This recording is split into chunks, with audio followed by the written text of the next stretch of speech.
आशिया चषकावर भारतानं 9व्यांदा कोरलं नाव. सलग तिसऱ्यांदा भारताचा पाकिस्तानवर दणदणीत विजय. खेळाच्या मैदानावर ऑपरेशन सिंदूर. पंतप्रधान मोदींकडून भारतीय संघाचं अभिनंदन. आशिया कप जिंकल्यावर पाकिस्तानच्या मोहसिन नकवीकडून आशिया कपची ट्रॉफी घेण्यास भारतीय संघाचा नकार.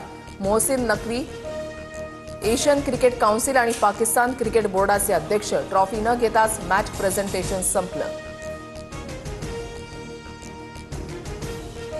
कर्णधार सूर्यकुमार यादव आशिया चषकातील सर्व मॅच फी सैन्य दल आणि पहलगाम हल्ल्यातील कुटुंबियांना देणार. मॅच नंतर सूर्यकुमार यादवची घोषणा. मुख्यमंत्र्यांकडून मराठवाड्यामधील मदत कार्याच्या स्थितीचा आढावा. सर्व जिल्हाधिकाऱ्यांना प्रत्यक्ष फील्डवर राहण्याच्या सूचना.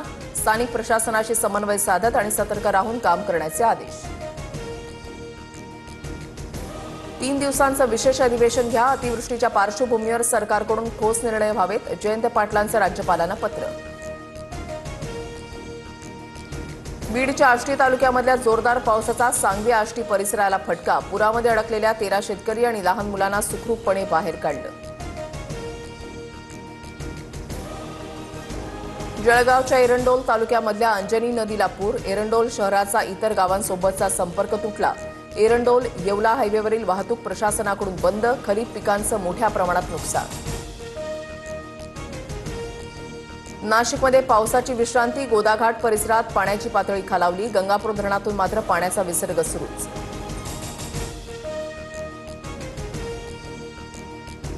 लातूरमधल्या उदगीर जळकोट महामार्ग पूर्णपणे बंद. तिरका गावाजवळ पूल वाहून गेल्यानं दुरुस्तीचं काम सुरू. अहिल्यानगरमधील मुसळधार पावसामुळे सीना नदीला पुन्हा पूर. उत्तर सोलापुरातील तिऱ्हे गावात पुन्हा पाणी शिरायला सुरुवात.